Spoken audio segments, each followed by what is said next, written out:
Blazer Wanda. Alo, Yego, wiriwe neza. biriwe. Urimo uravugana Nzabazengereza nari imerereye hano Kimironko. Nari ngiye kubitsa amafaranga nibeshamo umubare 5 nyabya kuri nomero yawe 60,000 uyabonye. 60,000? 60,000 nibyo nyobeje aka kanya. Wayohereje ryari? Nyayobeje aka kanya ngewe nari ngiye kubitsa ku majeti wa MTN. Mpamagaye kuri MTN barambwira nimba ndetse guhagarikisha umubare wawe w'ibanga mbanze ngo baze nimba wemera ko yansubiza badahagaritse konti yawe ya MTN.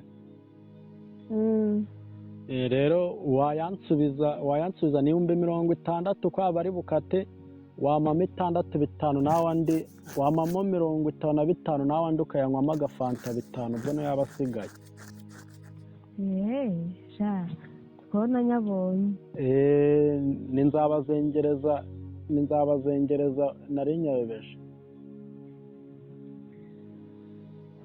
Ariko wamutubuza wagiye umenya ubwenge.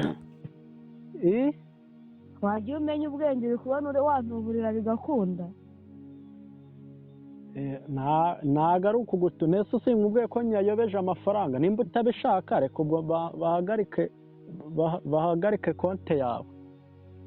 Genda amahero.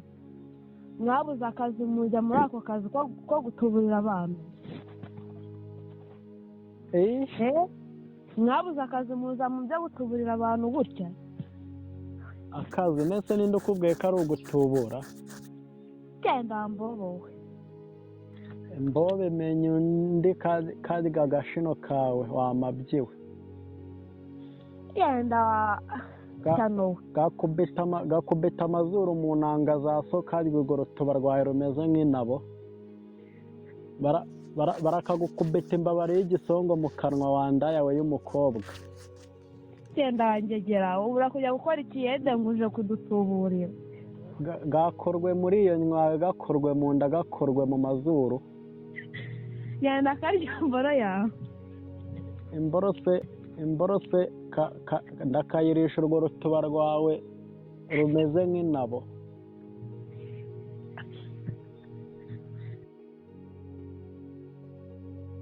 Blazer Wanda.